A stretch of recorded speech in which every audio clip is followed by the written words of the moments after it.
map out and prioritize what I'm trying to focus on as much as possible. Literally sleep, number one. It's like, it's everything. It's like the greatest performance enhancing drug we have. Right. And dude, for real. Like, no, I know, but I'm trying to think of a pun. Because like you said, drug, and I'm trying to overdose on sleep. You know what I'm saying? Yeah, bro. I'm injecting some sleep right now. Hey, tell me. I'm not just on tests. I'm on sleep too. Listen, I'm on them Z's, boy. Yeah, I'm on them Z's. Come on, everybody on these Zen. I'm on these Z's. I'm on these Catch Z's. me sleeping. Yo, Zen will fuck me up, dog. Dude, I've never done anything like Don't that. do it. I tried one. We were on a bachelor party, or I was at a bachelor party, bachelor trip, and everybody was golfing, and they were all freaking zinned up, and I was like, dude, let me try one. I've never done anything like that. Dude, I almost threw up. It was did you shit terrible, yourself? Bro. No, but it was just... I did. Have you ever had nicotine? I did. Did you shit yourself? I was at an event for First Form too. No. Jay Algier and fucking Eric Summers were like, oh, you want a single? All right, cool. Oh, you look like that was tough. Here's a double. And I'm trying to like talk to people and be human. And like, I sat in the bathroom for 25 minutes. Nicotine and tobacco, man, it'll fuck your world up. Nicotine, I've been doing caffeine, it since you got protein. I've been doing it since 14, since I was 14 years old. So All right, once the buzz wears off, bro. you're addicted. We should have had this going. No, I'll use this for content. Oh, I didn't know regardless. you were already going. Oh, yeah, we're going. Oh, Oh, shit. cool. What up, boys? Oh, well, we haven't even should we do the? I mean, gotta do the little intro. Yeah, right? do the intro. Oh, absolutely. Cool. Bang, bang, bang, bang. All right, you guys. Oh, I can't wait for as I introduce you. We the best. This is one of those where we just kind of like a soft open into it and just I don't- put conversation. And I don't Yeah. fucking care. I don't either. Yeah, I'm cool with just skipping the little intro that we usually do. No, Fuck the intro. Hey, I don't want to mess anything up. No, it's all good. We still have to give a shout out to our I'm kind of sponsors, a though. structured Yeah. guy. But real quick, let's do just a quick little shout out to our sponsors. Thanks to our friends at NeuroGum for keeping us energized and focused. NeuroGum is a chewing gum, as well as they have some mints. It's got caffeine, L-theanine, and infused with B vitamins. Helps with memory and focus. I chew it all the time. It's been a great little tool that I've added to added in my tool belt over like the last 6 months. If I ever need like a quick little pick me up, or if I'm just kind of feeling like I'm mentally dragging a little bit, I'll just pop a piece of NeuroGum, and usually kind of gets me to where I need to be. I'm chewing a piece right now. I usually chew it when we podcast. I chew it if I'm working out sometimes, or if I'm just driving around showing houses or making calls. So get out there, try some NeuroGum. And on behalf of Captain Beard Co., just want to give a real quick shout out to our friends here at the Zach and Pat Show for just giving us a little spot to essentially tell you what we do. Here at Captain Beard Co., we are a men's grooming company. We make beard balms, beard butters, beard oils, body washes, candles. And really our goal is not to just sell you some high proprietary blend crap. We make simple ingredient products that you can understand. You don't have to try to like really pronounce what's on the label. And again, if you're someone who's tired of like having patchiness, itchiness, dry skin, our products can definitely help. And if you're tired of using products that will otherwise stain your clothes, leave residue on your hands, face, and beard, or just make you feel gross and greasy, we are a great alternative. So check us out, Captain Beard Co. It'll make your girlfriend want to kiss you. And it'll make your girlfriend want to kiss you. We're thinking about updating our slogan. Yeah. Pat will give you like That'd be a 5 good cents one. for everyone. Yeah, I think it would be good. But to introduce our awesome guest today, he should need no introduction. An active UFC fighter in the lightweight and welterweight division, the great and powerful Evan Elder. This is where we need Bruce Buffer. Yeah. I do my best. It's time. All right, so I'm gonna That's put pretty that good. in. I'm Come gonna on, put that son. Listen, dude. dude, that's exhilarating. bro. Yeah, I'm sure. That's, you guys Want seen that? like live? You guys see that? That reel that was going around for a while. It's like guys are disgusting. They only want one thing. They only want one thing. And it's Connor walking. It's so true. How Bro, about that so story tight. though with him and his brother Michael? Oh, dude, that's Like, the craziest story of all time. Insane. How is that real life? It's insane. We're in a comic book. You gotta believe in Yeah. like divine It's- intervention. yeah. Right? 100%. That's like one of those 100%. things when people talk if we're in a simulation or not. Right. You're like, well, I mean that's one of those things. Right. You're like, fuck, how is Did that you guys possible? just see the two baseball players? No. They're both like 6'3", have the exact same name, not related to each other, are in minor league baseball. Oh, Like one of them's from St. Louis. Brady. Are you No. talking about For real? the Brady? I have no idea what their names are. Yeah, they're Forgot. pitchers. Yeah, But yeah, they're One- like I used to give 6'3", one of them red pitching hair, lessons. red beard, Yeah. look almost identical, same Oh, exact yeah. name, not related to each other. I used I was like, oh, if we're in a simulation, this makes sense. They just accidentally No, like God's copied the wrong guy. God's wild. One of them's from St. Just Louis. copy and pasted the wrong guy. I'm trying to remember what Brady's God's last name playing is. with us. He's playing. Brady's from St. Louis. I used to give him pitching lessons. No way. Really? Yeah. Damn. Yeah, Oh. Pat, I don't know if you know, Pat used to played professional baseball. So I he's didn't know very that. in the Yeah. Nice. baseball community, coaches Oh. baseball. What the fuck was his last name? I That's literally just typed crazy. in Redbeard Re- baseball players, same people. Brady Feigl. Brady That's it. Feigl. There's two. Yeah. I feel like Got I a know the picture last of name him? Feigl. Holy shit! Yes, bro. Dude. Tell me that's That's wild. The completely one in Old unrelated. Miss is The from guy on the St. right Louis. kind of. I'm not gonna look. He looks like Ed Sheeran. He does a little bit. No, but they definitely. I mean, they look like they're No offense, related homie. for Like sure. you're probably a crazy Don't work athlete. like I'm not they trying to be used to insulting. You just before. kind of look like Ed Sheeran. But yeah, the one in the Ole Miss stuff, he's from St. Louis. Damn. Yeah. Oh, I damn, want to he's say from here. I want to say Lindbergh, maybe. But yeah, Feigl. Feigl. I feel like I knew that name in high school though. I don't know why. First Form sponsoring a guy right now that I used to coach, who's in the athletics organization, Luke Mann. Oh, Yeah, I know he went to Vianney, played at Mizzou. Yeah. He's a stud. Yeah. That name will be in the big leagues one nice. Hell yeah. Oh, Let's yeah. go. Sweet. What's Well, his name? day. What's his name? Yeah. Luke Mann. Shout out Luke Mann. Yeah, Let's shout go. out to Luke Mann. Heck Shout out yeah. first one. Hell yeah. 1P fam. Oh yeah, 1P fan sure. for sure. But well, Evan, obviously you're an active UFC fighter in the UFC. So just coming off fresh off a win. How are you Congrats, feeling? man. That's yeah, awesome. dude. Thank we you, were thank all you. watching, dude. That was fucking insane. Thank you, man. It was awesome. It was really fun because it was super short notice. It was very unexpected. Yeah, what? Like it was like Yeah. a 4 10-day, days. 4-day notice. You pulled a Yeah. Volk. Wow. Yeah. Yeah, dude, it had been about a year. My fight before my last fight, just here recently, the last couple weeks. That fight was July 13th, and the fight before that was July 15th of the year prior. So 2 days shy of a whole year outside of the cage. So I was coming out of the PI. I just got done training on a Tuesday evening, and I saw that I had a missed call from my manager. So I was like, oh, cool, finally, fight Sick. news probably. So Yeah. called him back, and he was like, bro, can you fight this weekend? Like, I was like, You asked for it, "Oh, motherfucker. dude." And no, 100%. I was like, yeah, man, we got to. Like, I'm not gonna I can't. Immediately, I was kind of nervous. I was like, dude, freaking 4 days. Like, I don't. Right. I think I should just wait until I got a better opportunity. And I was like, man, fuck that, dude. Like, we cannot sit around and wait for the opportunity to be right. Right, 'cause it's like you pass on that, and you're like, it's just, I don't know. You never know. Yeah, dude. And exactly, this is why I'm just like, I feel like God's been preparing me so much lately just to like, dude, be ready to take any and every single opportunity that you're given. I really feel like God will not give us anything that we can't handle. Or even at least that he can't make something good come out of, So, so I took the fight 4 days notice. It was, we were both 55ers and they let us fight at 70 since it was okay. such short notice because Oh, wow. there's no way I could make 55 Right. on a 4 couple days. days notice. Yeah. So I usually walk around. I'm like probably 185 right now. So yeah, it's a decent cut to 55. 55. Yeah, it was really fun, man. It's freaking super hectic. Actually, funny enough, of my 4 UFC fights, 2 of them have been on 4 days notice at welterweight. my UFC debut, which makes sense to get into the UFC. You Sure. kind of usually got to take a shitty opportunity and just get your foot in the door, get a contract and everything. And that was 4 days notice, up a weight class, welterweight. I actually fought at welterweight though. He was quite a bit bigger, yeah. but this time 4 days notice, up a weight class at welterweight, but it was against another lightweight, and but it ended up going good, man. And this is why I'm just so big now on just like, dude, be ready to take any and every single opportunity because what if it just goes perfect? Right. What? Well, we have a propensity to like naturally kind of lean towards thinking about the negatives. Oh man, what if this happens? Or it's I feel like that's the price to be paid for anything good in life, right? There's a price to be paid for everything, So it's like overcoming that fear and the doubt, just to step into the good things that God has waiting for you. So, so just went out there to Colorado, flew out, had to get all my medicals done.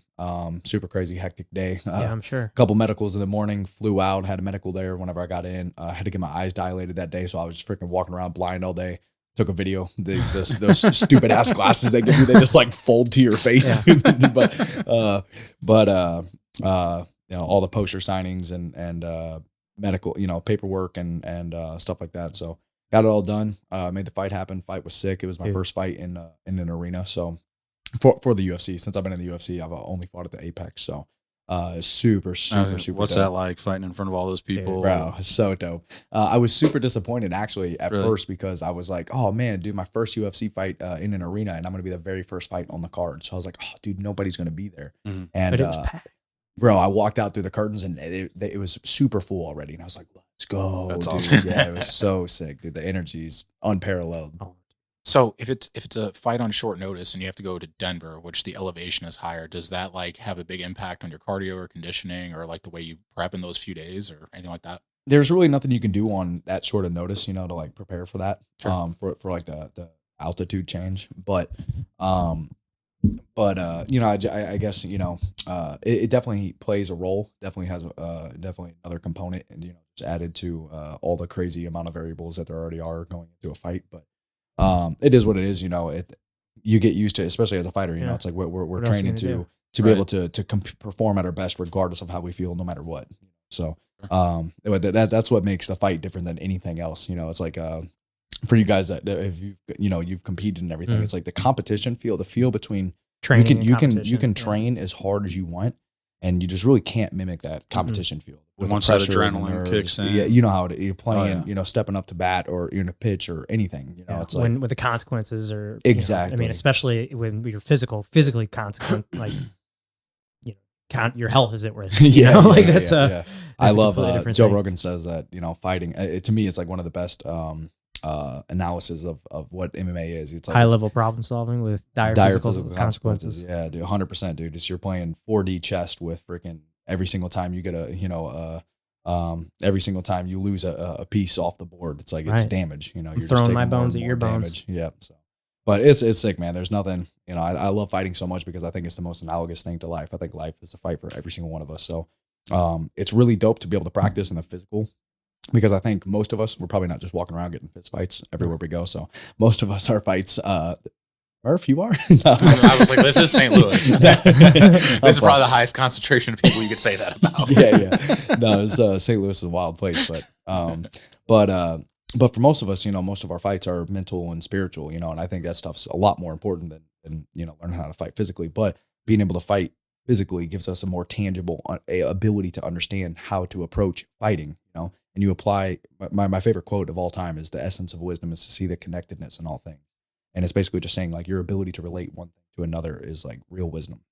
Mm. I feel like the more you know, the more you start seeing how interconnected just every single thing in life is. It's like, you know, a little bit about this and you're like, when you start to learn something else, you're like, oh, that's just like this, you know, the same way I would learn about that. You know, I learned about this. So whenever we learn, you know, if you can take the same principles and that you apply with really any, especially high level athletics, and apply that to any other area in your life, I feel like you can, really start to connect a lot of dots and make a lot of sense, especially when it comes to fighting, like I was saying, because it's like, just the most analogous thing to life. Life is a fight for all of us. So. Yeah, I totally agree. And Absolutely. like, well, you know, what you just said just reminded me of something Rogan also says all the time. The Miyamoto Musashi quote: "Once you know the way broadly, you can see it in all things." So it's kind of like, Yeah, I you know, love if that. you can excel in one area of your life, you can also kind of take that into other areas of your life as well. I mean, it like works perfectly with fighting, I think.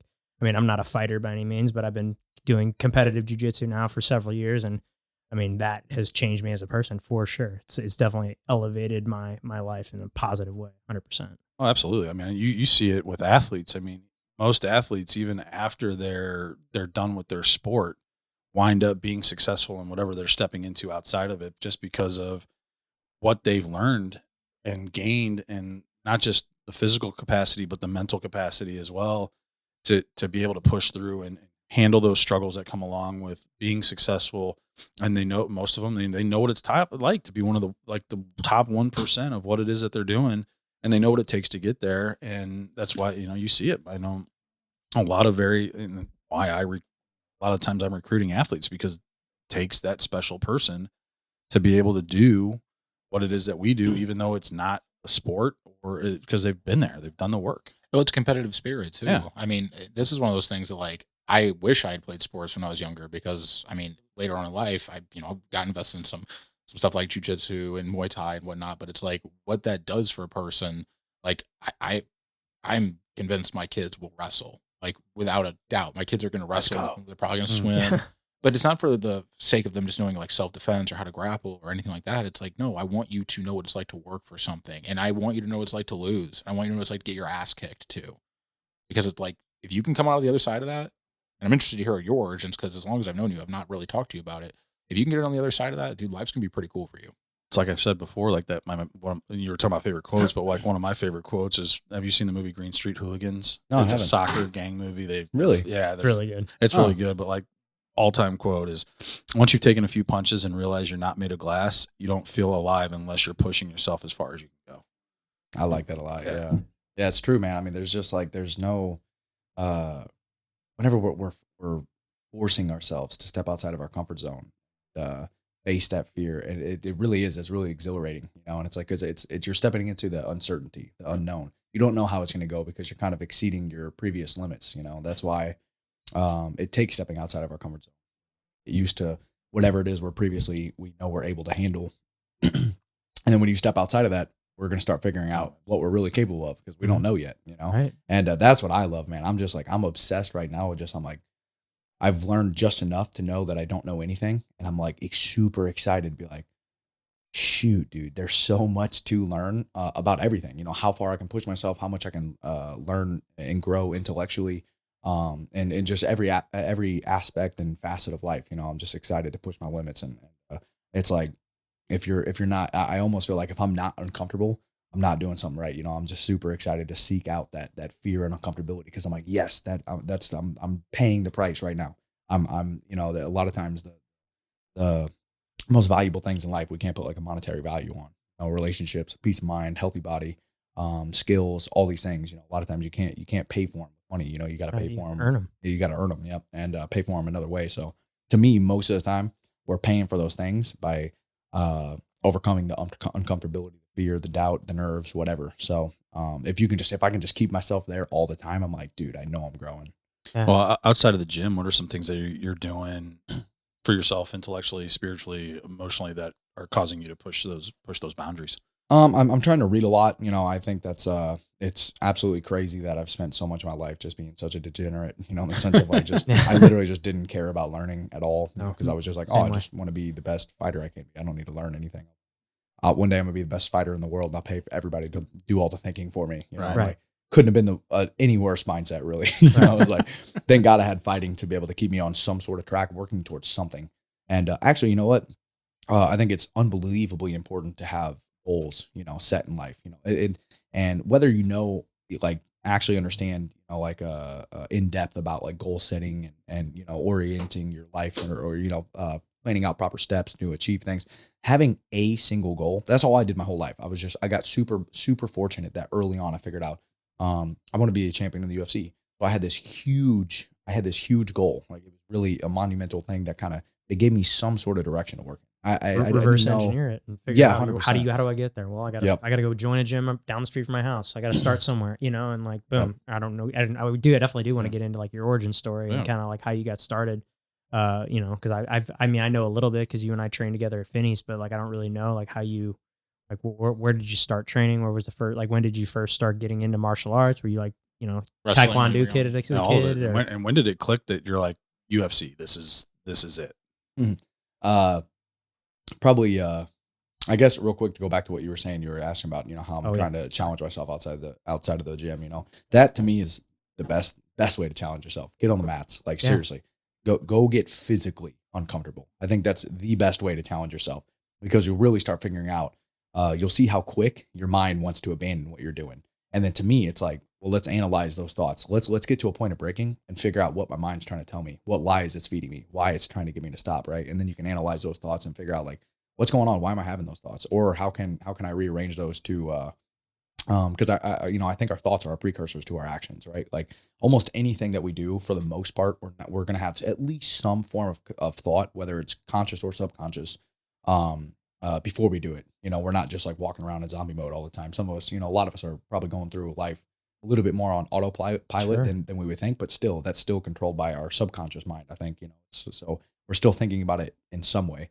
But anyways, so I feel like if we can properly arm ourselves with more knowledge, having a better understanding of the words that we use to formulate our thoughts, which will then transmute into physical reality through our actions, we're going to ultimately take better actions because we can have better thoughts. So anyways, a lot of my practice, you know, whenever I'm on the mats and I'm, you know, wanting to give up or whatever, you know, it's like trying to force myself to think a certain way. Like, you know, But outside of that, outside of the mats, outside of the physicality and everything, is just finding anything that you can't figure out, anything that you haven't been able to overcome yet, and then just trying to figure that out. Like a Rubik's Cube. Dude, 100%. Yeah, dude, like this your shit thing. was making me so mad for so. I would see people do it. I love the quote that if it's humanly possible, consider it too within your reach. And like I really think if there's anything anybody else can do, I should be able to do it too.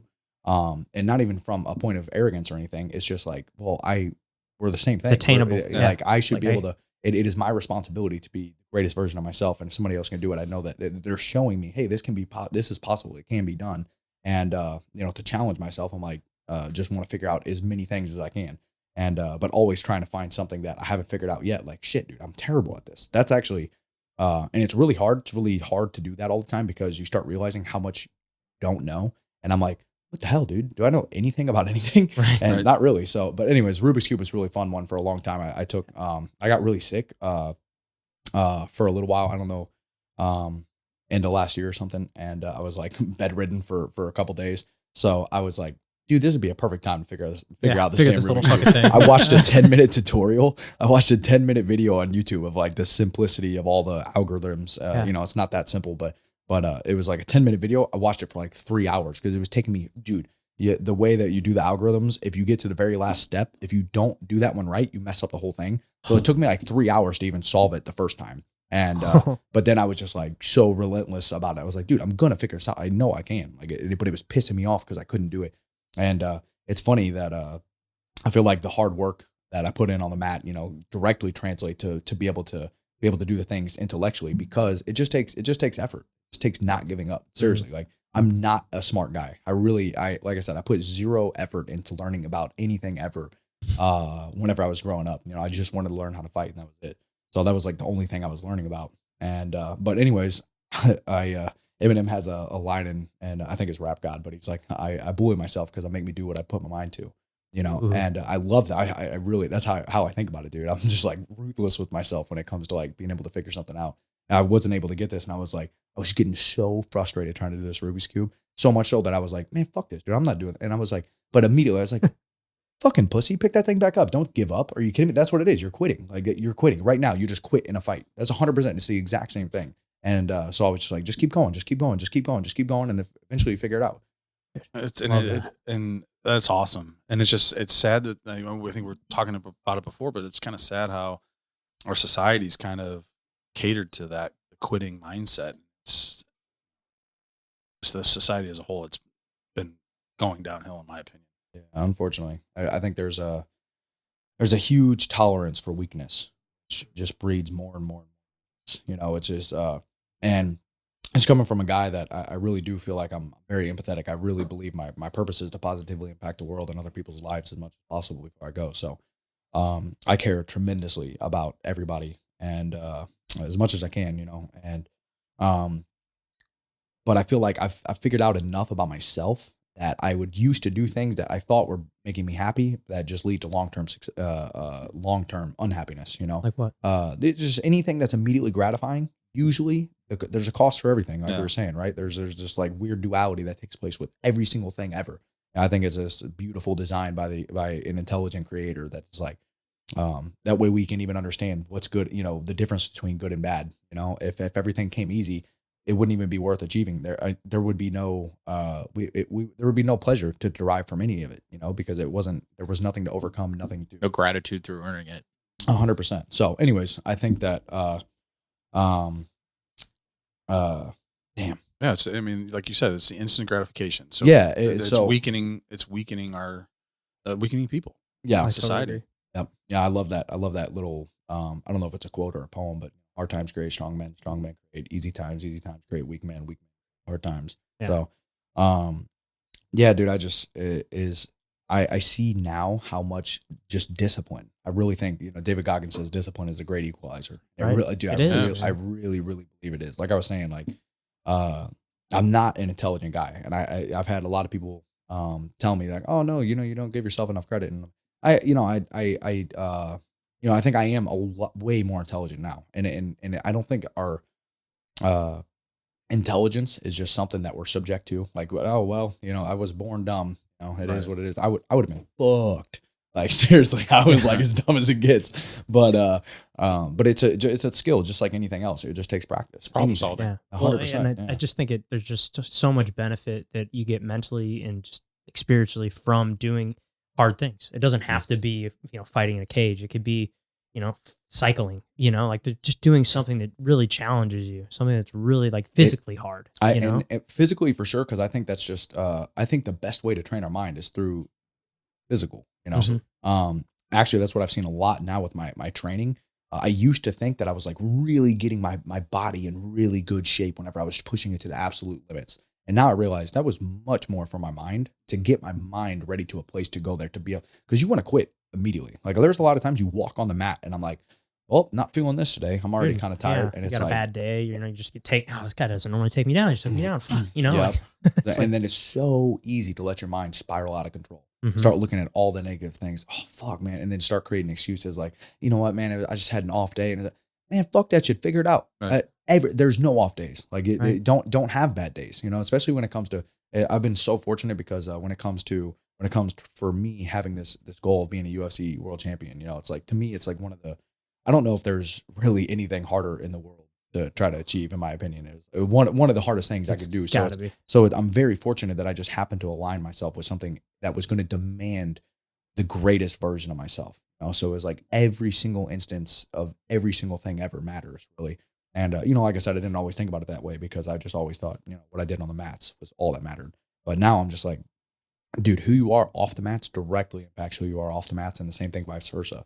So, how you do one thing is how you do everything. Right. 100%. That, and now that you're in the spotlight and you got people that are looking at you and criticizing everything that you do. I mean, you're in the public eye now, and it's like, you want to make sure you're carrying yourself in a way that people respect and understand. And I mean, I've enjoyed watching you and seeing you from the very beginning and to where you're at now. It's been, I mean, that's the thing is like, I've really gotten to know more about you through like Zach and Connor and those guys talking about it.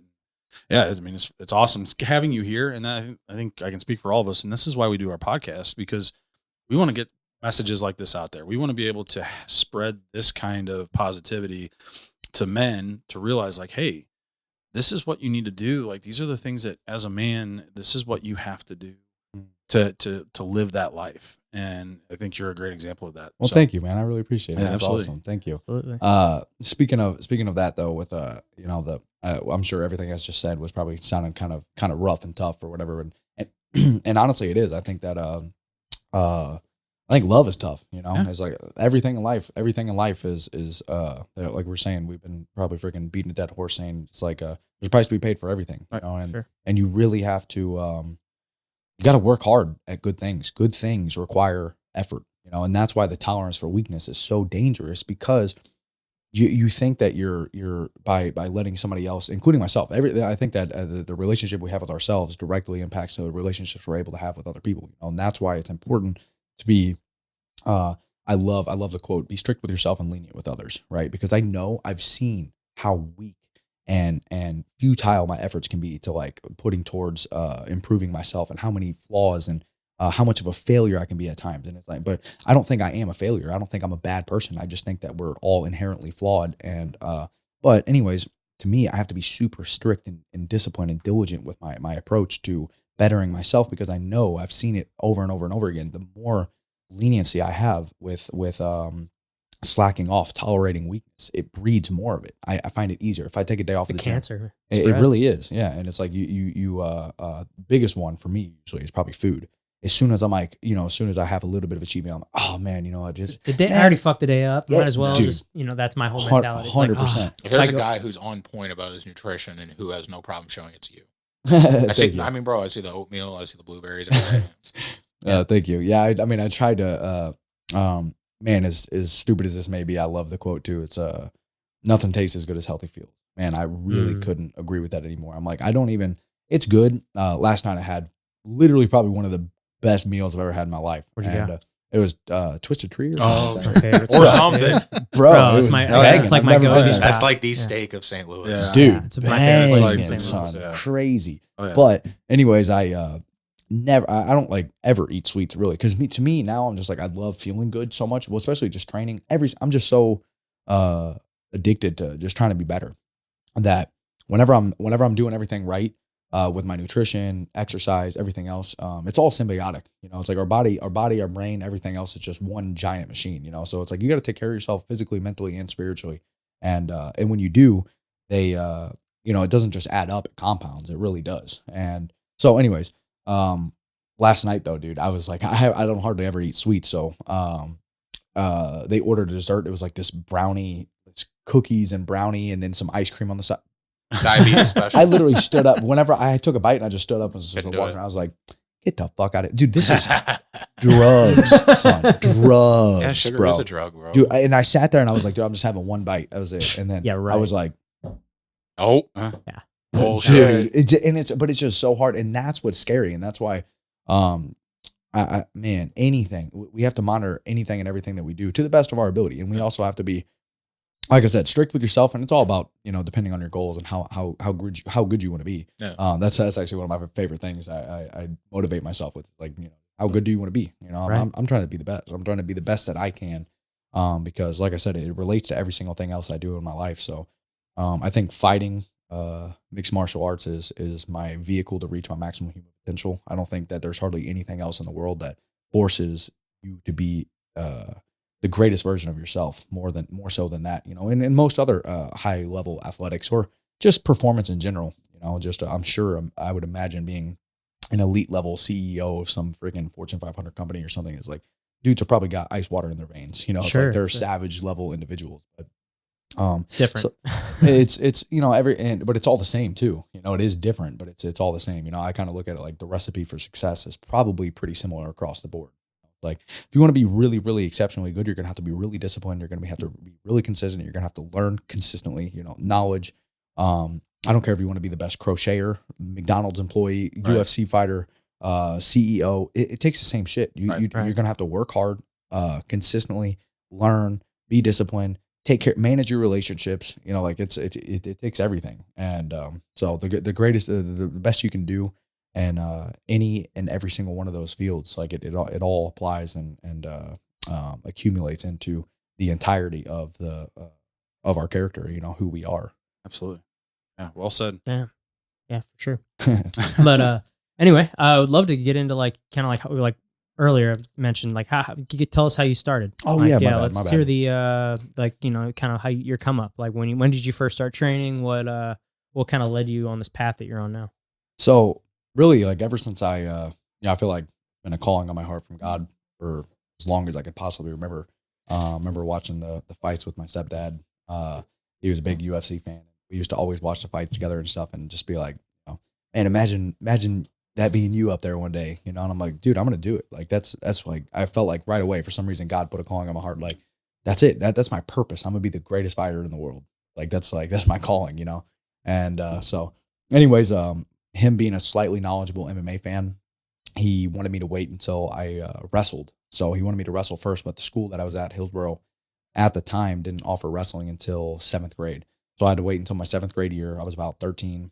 And so I wrestled for 7th and 8th grade year. And then during that 8th grade year, he was like, all right, you're doing okay. We'll find you in an MMA gym. So we found Hawn MMA in Festus, just a local gym here in Missouri. And I trained there for about 5 years until I was 19. And my third amateur MMA fight, I had lost to Luis Pena, who was in the UFC. Really good, really, really talented fighter. Lost to him my amateur, third amateur fight. So it was kind of the kick in the butt that I needed to be like, dude, you know what? If you say you want to do this, like if you want to do this, like you say you do, you got to get out of here. Like you need to go find some better training, dedicate everything to this. I felt like I was trying to, but I could tell like I was leaving, there was some fat to be trimmed, I was still leaving some stuff on the table. So anyways, I had a terrible weight cut for that fight, fought like garbage. Did you always fight at lightweight? Yeah. I just had no understanding of nutrition and, man, that's a whole nother rabbit hole we can go down. It's just the topic of health. I think health is very, very, very misunderstood. But anyways, I ended up, I had a terrible weight cut trying to get to 55 for that third amateur fight against Luis Pena. I had a terrible weight cut, fought like shit. And it was the perfect culmination of like showing me everything I was doing, I'm messing up. I have a lot of room to improve, and you need to go seek that out. Like continually seek better and better and better training environments and coaches, and just pursue learning from the best, you know? And so anyways, I was like, well, I had no idea about anything because I was a fucking degenerate, like I was saying, that 19-year-old kid. I didn't care about learning about anything except for fighting. So I was like, well, California is a big state. They got to have good training. So I was literally just going to pack up my car and drive out there. And by the grace of God, like 2 weeks before I was leaving, some family friends of mine, they heard I was wanting to move out there, and they were like, hey, you know, our daughter just moved back home. We got an empty room if you want to come stay with us out here in Stockton. Okay. And they were like, I don't know if there's any training out here. And I was like, immediately thought of the Diaz brothers. Yeah, the Diaz. That was literally the first thing I think of. Yeah, and I looked it up, and Stockton's they were like, a hell of a place, man. it was definitely a big change. Stockton, motherfucker. That was good. But yeah, so I moved out there. I ended up moving out and staying with them for about a year and a half. I trained at the Nick Diaz Academy in Stockton, California for about a year, and really loved it. Super sick jiu-jitsu. To me, that was definitely the best thing I got from there was their quality of jiu-jitsu was super high level. So, sure. Anyways, I ended up moving back home to Missouri after that. So I was about 21. 20? Yeah, I think I turned 21 while I was out there. So I moved back home, and then I spent about a year back home, and I started training at Finney's MMA. I went there and I kind of just bounced around, trained a little bit. Yeah, that's where you and I met, I guess. Yep. Okay. Yep. Yeah. And so I was there for about a year. I met my boy Dustin Lampros, Scrappy. Shout out Scrappy, catching the pedos, like we were saying.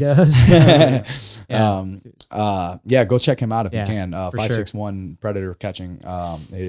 Man, the work he's doing is sick, man. I love that dude. So yeah, he basically catfishes pedophiles and meets up with them. And, basically gets them arrested. Yeah, just keeping the kids safe, man. Sure, super important, man. Especially we can talk about how crazy and bad I feel like social media is for all of us too, Mm-hmm. So, but anyways, that's a whole nother story. I moved back home. I was training at Finney's for about a year. Met Dustin. Dustin moved back to Florida. He had already been there for a long time. He moved back to Florida, and he ended up changing gyms. He went to what was Hard Knocks 365 at the time. H Kickboxing. It was the building was called Hard Knocks 365. Common misconception on that. I used to always just call it, I'm trying to Hard Knocks. So anyways, it's Hard Knocks was just the building. Yeah, but H Kickboxing. H Kickboxing. Yep. So then shortly after, it changed to Sanford MMA. We moved from that building into a giant facility. It was absolutely amazing. Yeah, it was just all the white. Everything's all white and white cool. and blue. Yeah, dude, sick. beautiful, man. It was just, dude, one of the. I'm so blessed, man, to have gotten to be able to train under the coaches I have and have the training partners I've had, and that was by far. I mean, that's the biggest part of my professional career was spent there at Killcliff. Hard Knocks, then Sanford, now it's Killcliff FC. But same gym, same team. Just the name amazing guys, dude. Freaking, I mean, there's not a more savage room in the world, I don't think. Seriously, like it's pretty well, I would say it's pretty well renowned. It's like one of the hardest working rooms in the world. So, so I spent 5 years there, and just recently, I moved to Vegas about 4 months ago. Yeah, so what kind of led the move? What was the just really man, I'm a really firm believer in just like just being able to get different looks and train under different people, and learn, always kind of challenging your beliefs. So like I want to make sure I'm trying to learn from as many different people as possible to get different perspectives, get different looks from different training partners, and but also, like I said, this stuff's a lot more than just fighting to me. Don't get me wrong. I have every intention in the world. My goal has not changed. I'm still trying to be a UFC world champion. But like I said, it's a lot bigger than just fighting to me. So I'm like, man, if that's not what God has for me, if he calls me to be somewhere else, it is what it is. It's like, I'm sure I'm going to be upset. I'm sure that's, I'm going to cling to it for sure. Because that's where, I feel like I want to be. That's my passion. But man, really, dude, who knows, man, this life is so finite, man. I could be gone, leaving this place, get a car accident, I'm out of here. So, I think it's really important that, while we're doing everything that we're doing, that we're just, enjoying life, meeting new people. And like I said, I really believe my purpose is to positively impact the world and other people's lives as much as possible. So, having the ability to kind of, have new experiences, meet new people, and make different connections. And, it's, at the end of the day, to me, man, I think we're we're hopefully we're all going to end up in the same place. So I'll see everybody again. It's like, but I'm trying to go freaking travel, explore, and check out different parts of the world and meet new people and just enjoy life, man. So, with that being said, dude, I love this shit. I love fighting. It's like I said, I'm just obsessed with trying to be the best that I can because I've seen how much it's improved the quality of my life through just self-improvement in general. I had no idea. I would have never in my life imagined that just what all that we're even capable of. Because I don't think any of us have any idea. I think that even the greatest people in the world, it's like they still haven't even reached their maximum human potential. And it's like we will just keep every time a ceiling is set, somebody's going to break it and somebody's going to show us that we're actually capable of more and more and more. And I just love that. I love that idea. And I think that God has just given us the ability to do and achieve unbelievable things. Yeah. So. Well, I'm sure also helping in Vegas. I mean, a lot of UFC events are out there, so it's putting you right there in the mecca of it. Had to led to hey, you're right down the street. Oh, no, it was in Colorado. Never mind. Sorry. Yeah. But even still, like some of those, most of those events are out there. So if something comes up, I mean, at least you're, putting yourself not only getting different training and learning from different people, but shoot, you've just put yourself in a position there. If other opportunities present itself, you're readily accessible to be there. Yeah, you always stay ready to go too. Like I feel like, able to take a fight on 4 days notice. I mean, I follow you on Instagram. You're always eating, like you live the shit that you're talking about. That's for sure. Thank you. You're always, it's always chicken, rice and avocado and fucking he knows oatmeal and blueberries and smash. Yeah, smash. Like it's always, you're always posting your meals and like, it just, you like live the life. You don't drink, you don't smoke, you don't do drugs. You're clean as it gets, like dialed into fighting 100%. Thank you, man. Yeah. I have people ask me sometimes, they're like, how do you stay so disciplined all the time? And to me, I don't even really look at it like that. I'm just like, man, I truly do. I just love what I do. Like, I'm just like, it's like, it's really not work to me. Like, it's like, I have the most fun. Actually, I think I seen, it was either Sal or Andy Rosella. They said, winning is more fun than having fun is fun. Yeah, and I was like, during the bro, podcast with Ed Milet a couple years ago. Bro, I was like, that's the truest shit I've ever heard. Like, I don't, but then again, it's like, what is fun? I feel like fun is subjective. Sure. It's like I could enjoy doing something that you might not enjoy, and same thing vice versa, right? And I just really have changed what seems fun to me because, like before, dude, I was whenever I was younger, I was obsessed with video games. That's all I wanted to do because I thought nothing mattered. I thought that. Well, you can only be so disciplined. Nobody's perfect. You can't be disciplined everywhere. And I was like, well, I better save my discipline. It's really, it's legitimately what I used to think. I was like, well, I can do whatever I want outside of the gym as long as I'm giving everything I have as soon as I step in the gym, and I would do that. I mean, I would break myself every single training session. I would just give every single thing I had, which also isn't really necessarily the best thing to do either. I'm seeing now I've had a lot of injuries and, there's a much smarter way to train for sure. So, anyways, I was like, oh, I'm going to be a pro gamer and a pro fighter. I'll just train whenever I can, and I'll train twice a day, every day. And then I'll just play video games for 12 hours a day outside of that. And, eating Doritos and Dr. Pepper. And, the first gym I started at, Han, my nickname was the Candy Man because I would go on my way to the gym, I'd grab a bag of candy and a 44-ounce Dr. Pepper. And then leaving, I'd get a bag of candy and a 44-ounce Dr. Pepper. So, I mean, I was drinking freaking gallon of soda a day, bro. Gallon of soda. Yeah.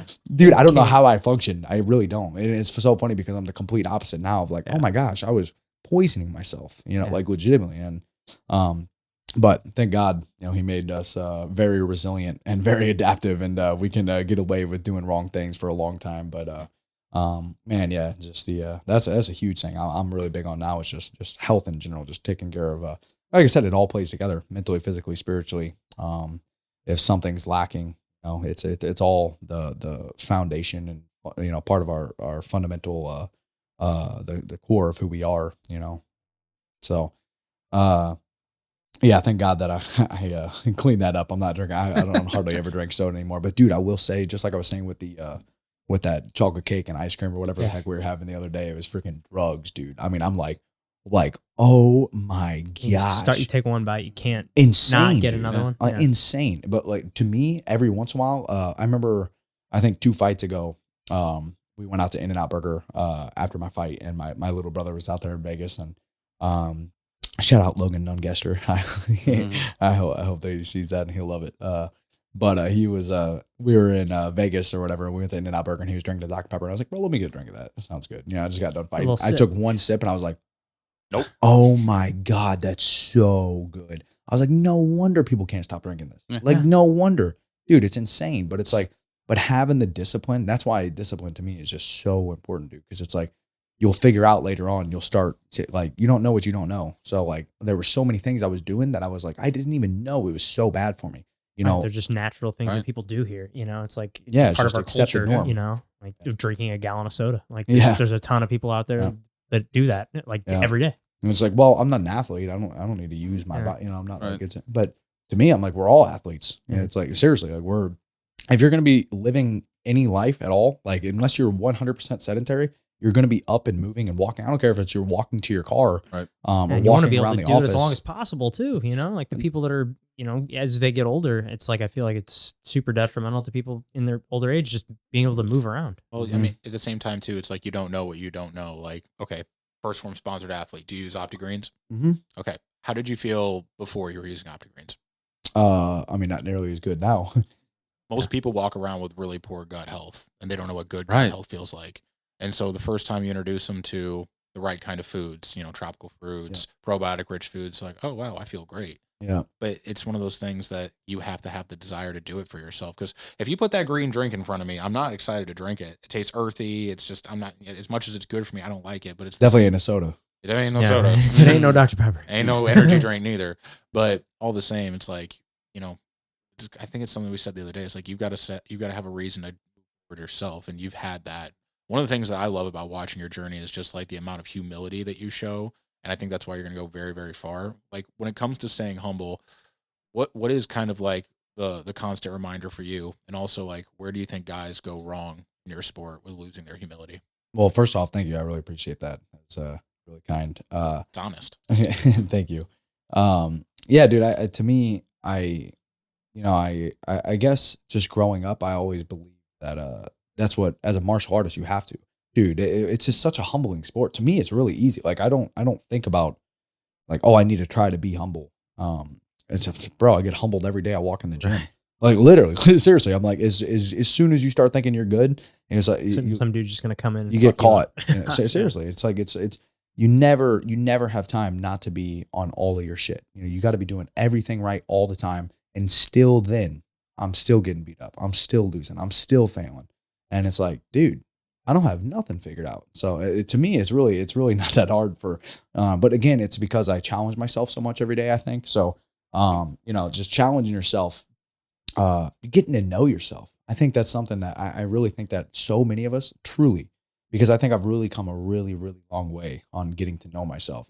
And it's through countless hours of suffering and forcing. And seriously, I think that might be a good point to what it is, so often we're thinking externally, we're focused on the external environment, what's happening, or, things of the past, things of the future, whatever. But it's so funny. If you look at any religious practices or meditation or anything like that, it's just about, it's always about being present. Like, dude, you're going to drive yourself crazy elsewhere, right? Also, you never get to know yourself unless you're right here and, in the present, and internally focused as opposed to externally focused. But anyways, I don't think it's really easy for us to be focused elsewhere whenever we're happy, feeling good. We're thinking about, man, what am I doing later? It's like, dude, when you're fucking suffering, when you're like, this hurts. Right. Like, dude, you're right here. Ain't nothing else in the world going on, or like when you're the best one to me is just exhaustion, right? When you're exhausted, you're not thinking about anything else except for like, oh my God, keep going. I'm right here. Like, it's, but it demands you to be present. Right. And then, like I was saying, when in that presence, you start realizing how much of a bitch your mind is, right? It's like how quick you're going to make excuses. Like, maybe I should just give up. I should get out of here. It's like, Goggins always say, silence the bitch voice. Yeah. 100%. Rogan, silence your inner bitch. I think he calls it the bitch voice. Like, there's a lot of people that call that, but I think we all do have that like voice in our head. I mean, I know I've got it, that whenever I'm fucking exhausted, it's telling me, oh, you can stop. I You can felt it stop at right CrossFit the other day. Yeah. Whenever I'm up at 4 a.m. editing videos, and all I want to do is go to bed. Yeah, no, and it applies for everything. Yeah, like Yeah. I was saying with the Rubik's cube earlier, it's like no, pick that thing back up. Don't quit. You're literally quitting. I have my shopping cart theory. It's like if you don't put your shopping cart back, Dude. if you don't put your shopping cart back, I'm never gonna be a world champion. Like Yeah. that's if you don't pay attention to little details, you won't. If you can't do the little things, you're not gonna do the big thing. Right. Or honestly, even vice versa too. It's kind of easy to focus on the big things sometimes, but it's the devil's in the details. It's like you really gotta pay attention to the little things. So anyways, if I don't put my shopping cart back, that's me quitting. That's me giving up. I know it's not the right thing to do. My shopping cart don't go, that's not where I got it from. It's right. like, put it back where you got it. So, Right. to me, that's just going to create that tolerance, right? That tolerance for weakness. And it's going to build a propensity to stop just short. Right. It's a crazy inverse too, because it's like, okay, if you want to be so focused on the big things, but you're not willing to do the little things right, it goes back to another Andyism. It's like people completely overestimate what they can do with 6 months, but really underestimate what they can do to 5 to 10 years. It's like, it's a really crazy inverse. And it actually goes back to what you just said a minute ago. Like, stay here, be where your feet are, as they say, and I guess stoicism, or it's something that's now on Mark's coffee cups at Omen too. And it's like, the idea largely is like, when you are so focused on the thing that you dread, life becomes that. If all you're ever focused on is skirting past the work, you create for yourself 10 years more of it. But if you stay locked into this moment, you just do one good thing at a time, what happens? And your life's a testament to that. Your life's a testament to that. Your life, your kids, the life you're raising, the steps I took to fix my life. I mean, I think those are all testaments to like being in the moment. Yep. And I deal a fuck ton with depression and anxiety. It's living in the forward and it's living in the behind. That's what that is. Let's talk about protect that man Trump. Yeah. I might come to the forward for this. You know what I'm saying? No, we don't need to do all that. Actually funny. I guess I had a somewhat tiny bit of a viral moment from that post-fight speech in the cage. Saw it on the last typical night. liberal. Yeah. With the attempted Trump assassination, whatever, Yeah, because it was like it happened like 2 hours before your last fight. Yeah, it was literally, I was in the back getting warmed up. I was freaking locked in. I was cracking pads. I'm already freaking dialed in. I'm like 15, 20 minutes away from fighting. So I'm locked in. I'm in the zone, and my boy Tuco was like, bro, they just tried to assassinate Trump. And I was like, what? I was like, bro, you can't hit me with some crazy ass news like that, about to take me out of the zone. So I was like, I couldn't even into a cage and fight somebody. Yeah. So I was like, dude, I can't even focus on that right now. I can't even pay attention to that. So I just didn't really even think anything of it. So I was cracking pads and, we walk out, we fight, whatever. And, from the time I, subbed the dude or whatever. And then there was about 2 minutes there was about 2 minutes of time where, the cameramen were coming in the cage and, they were getting ready to announce us and everything like that. But my boy Tuco was in the cage and he was like, bro, that shit about Trump was real. Say something about it. He was like, say something about, they whacked my boy. They tried to whack my boy. So, so I was like, I gave my little post-fight speech, just talking about the fight. Paul Felder was asking me about, everything happened in the fight or whatever. And, took the fight on 4 days notice and stuff. And then I was like, just at the end of it, I was like, man, I heard, I legitimately, I was like, I hadn't even seen anything. I just heard, literally. I was like, I just heard that they tried to whack my boy Trump, God, that man's okay. Let's go. 2024. That's one of the things that's so unique about the UFC as opposed to like pretty much every other major sporting conference. Like, it's just like everyone else that's like inundated with a certain political message, but like, the vibe of UFC events is so different. Like being an athlete that competes in that, why do you think the audience at the UFC is so receptive to like the messages of like Donald Trump or just not what the mainstream likes to push out? Well, I would just imagine it's what we're doing. It's like, dude, bless you.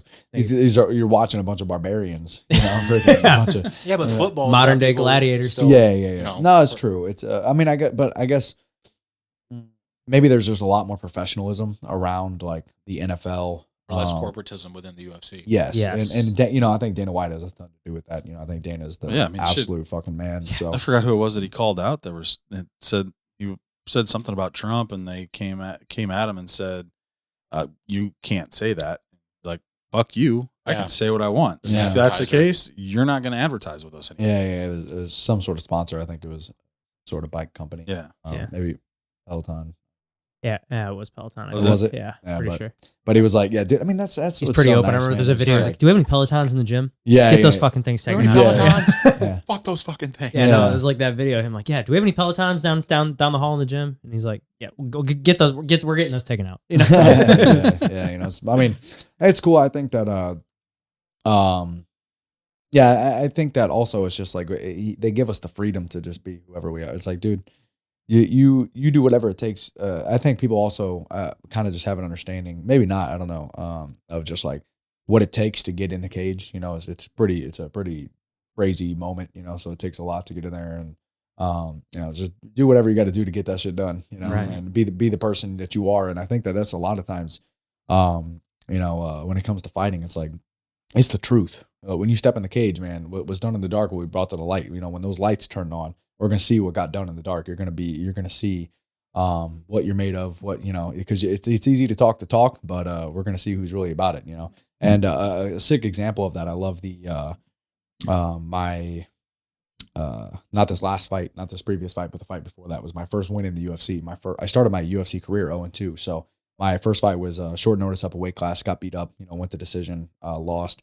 My second fight was going well, ended up getting fight of the night. It was a really fun, exciting fight for the first 2 rounds, and I got cut really bad 30 seconds into the third round and got stopped. Right, I was up on the judges' scorecards. I was you know, hopefully well on my way to winning, but to me it really doesn't even matter. You know, I'm sure people all the time are like, man, are you super upset about that? You know, it's like it is what it is, dude. It's so much good came from it. You know, with the bonus, and learned a ton as always, you know, and it's just like, dude, it is what it is, man. I'm like I said, I fail often, and I just always try to fail forward, you know. So, but anyways, then the fight after that, I was 0-2 going into this third fight, and I'm on the chopping block. You know, It's like if you lose 3 fights in a row in the UFC, you're pretty much, it's like you're out, you know, for the most part. So especially just starting, you know. So anyways.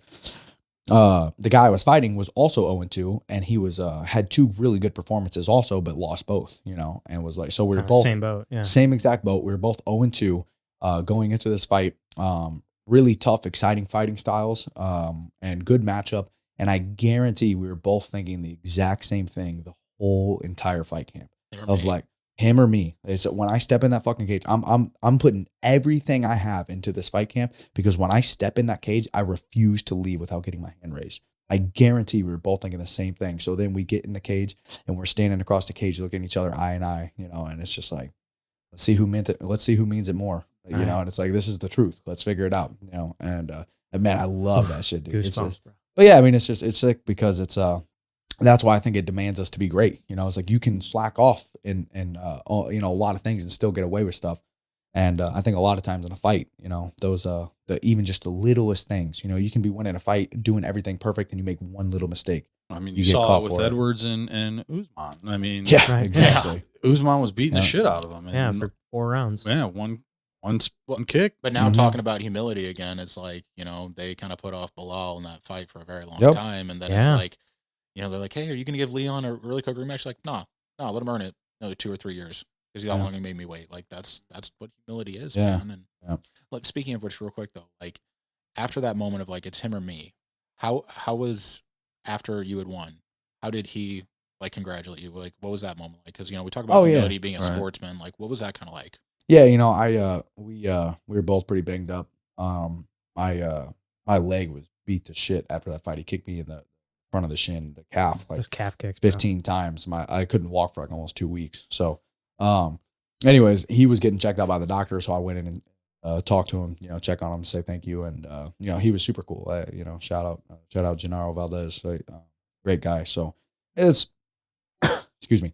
That actually probably my very favorite thing about this sport is the you know, people are very confused and Right, of everybody hugging each other. At the yeah, end of they're the like, fight. how can you beat the shit out of each other and then just like hug it out? And it's like, bro, you don't understand. It's really, to most of us, I think most of us would agree, it has nothing to do with the fight.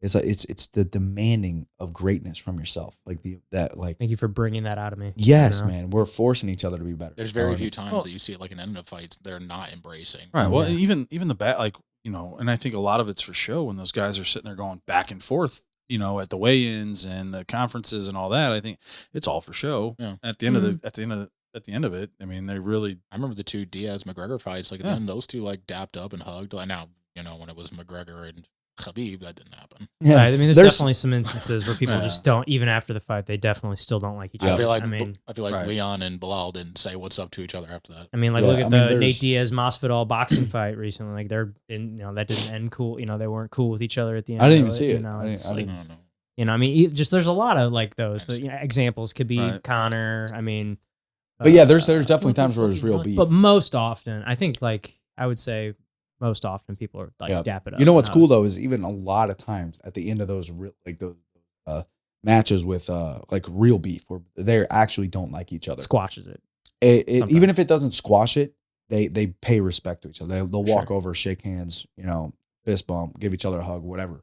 Even if it's just like, there's a lot of times they literally just stop and look at each other like, all right, like you at least earned my respect. Yeah, we don't have to be boys, but I respect you. Kind of. Yep.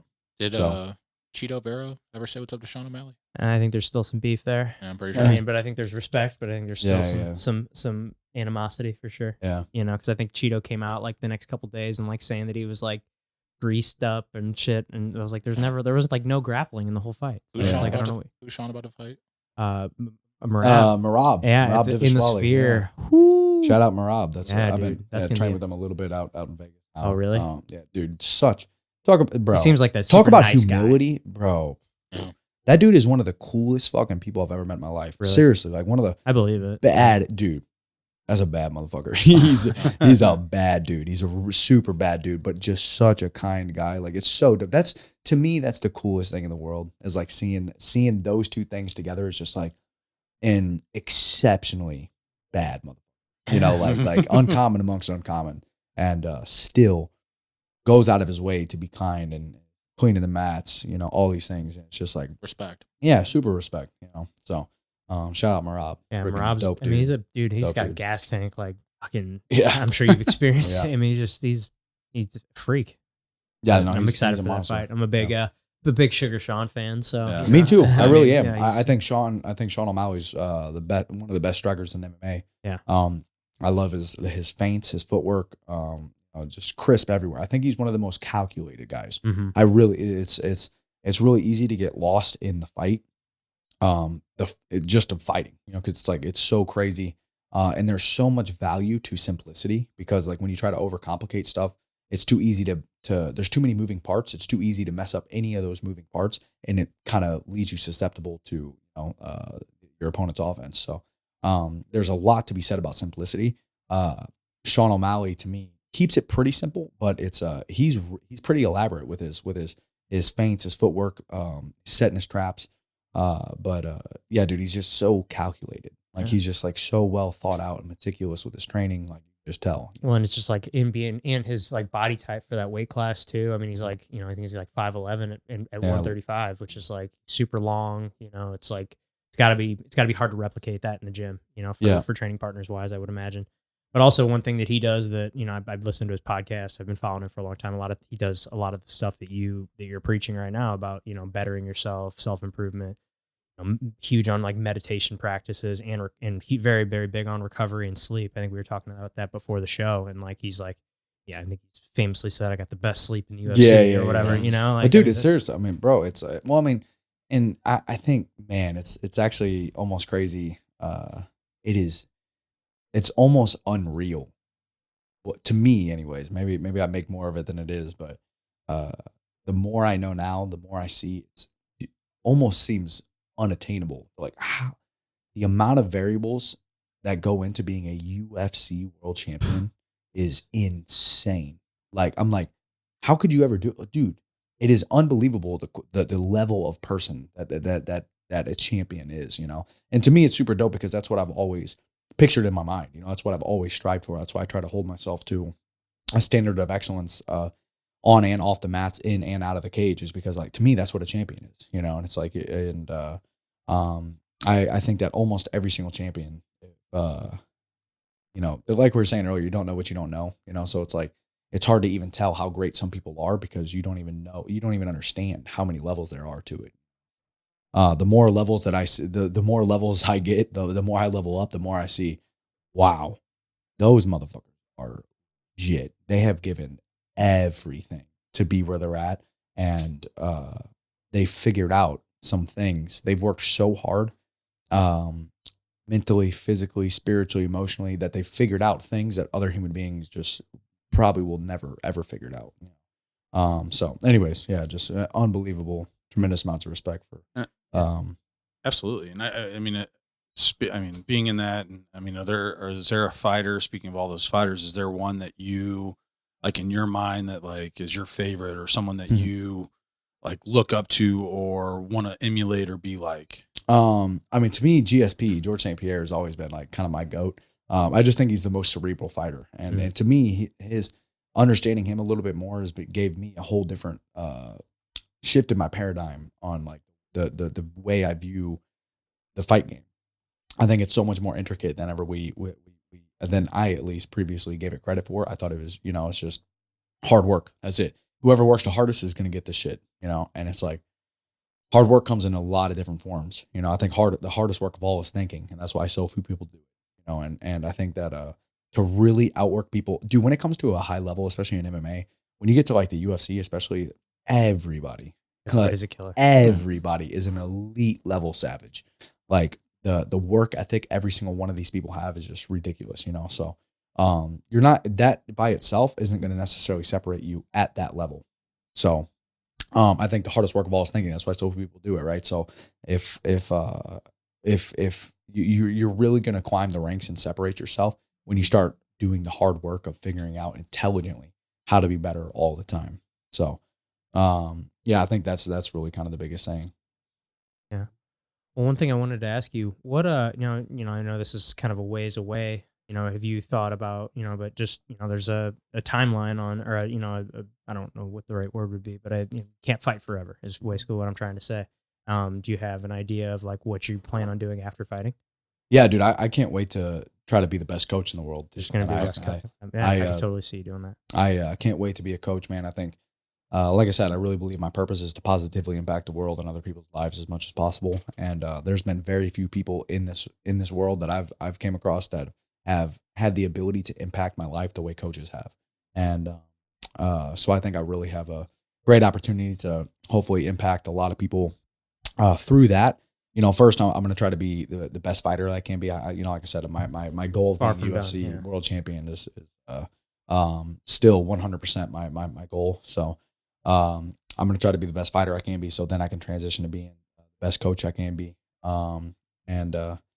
So that's definitely one thing, and I got all kinds of different ideas as far as like, I really want to help people to get a hold of their health and their nutrition, and like I said, just positively impact people's lives as much as possible. And I think there's so many variables and aspects to that, mental health, physical health, spiritual health, all kinds of different stuff that can be done. I think our food is really, really, really messed up right now.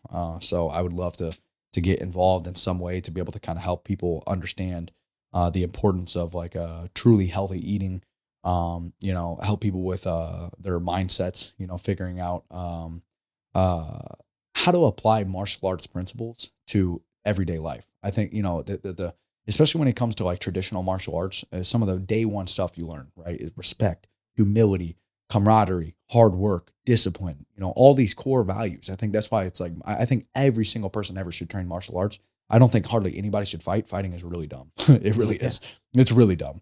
I love it, and I'm not going to change what I'm doing because unless you have a burning desire in your heart to be the best fighter in the world, you should not fight. Don't fight just because you think it's cool or want to do it. It's there's real serious repercussions to like, we're playing a dangerous game. Sure. But with that being said, everybody should train martial arts, dude. Everybody. You learn so much about yourself. Like I was saying, all those core values of respect and discipline and humility, all of those things. And on top of it, you're getting great exercise. You're staying active, you're getting mobile, you're having to challenge yourself. You're learning, learning different things. You're learning how to defend yourself. You're developing confidence because you're seeing that you can, you have to push yourself so much in training any martial art that you really, a lot of times I think we get deceived into thinking that we're less than we are. We're incapable of doing some of the things that we think we actually truly are capable of. So Yeah, man, I think everybody should train martial arts. So I can't wait to be a great coach. I can't wait to have my own gym. I got a lot of plans for the future. I'm very passionate about life, so Sure. just unbelievably blessed and love the life that I get to live, man. So I can't wait to just keep living. But I'm gonna take it one day at a time. Like I said, who knows, man? I might freaking, I pray to God that he has that work for me, that I don't check out of here before I get to do all that stuff. But we never know. So take it one day at a time, do the best you can with each day, and make as much of an impact as you can before you leave. Well, we really appreciate you coming on. Is there anything you want to plug before we let you go? And dude, we'd be here for a whole nother day. I say it all the time, man. I hope that I don't get redundant with it, and I hope it doesn't like take away any of the value of these words, because I truly mean it. But man, God has blessed me with so much, man, so much more than I deserve, and the people in my life, man, are just by far the greatest blessing that I have. So, awesome. All you guys, man, thank you, everybody. So, love you guys. That's it, So. Well, we got one more surprise. We like to end our show. We play this game called the Tombstone Game. Okay. All right. So here lies Evan. What's it say on your tombstone? Take a that's second. tough. Yeah. That's tough. Take That's a second. That's a good one. 2024. Yeah, they try to whack my boy. No, man, that's a tough one. Man, I don't think there's anything more important in this world that I could do than try to lead people to Jesus Christ. So, but that's a very intricate thing. So, man, I'd probably just say, do your best to be your best. Fucking love each other, dude. Don't quit doing that. Don't ever. I mean, that's the most important thing. I think everything good comes from that. So, do your best to be your best and love one another. Love it. Yeah. Perfect. Yeah. Awesome, man. Awesome, guys. Well, Evan, thanks again so much for coming on. And best of luck moving forward with the career thank you. and we future can't wait fights. to watch your next fight. St. Louis goes crazy every time you fight. So everybody I know, I feel like, is just glued to ESPN Plus every time. So, thank you guys for paying attention to the show. Hit that subscribe button if you haven't yet. Comment what you guys thought below, and if you could, tell a friend about the show. We're trying to grow it. So, share the show. We'd really appreciate it, and we'll see you guys next time.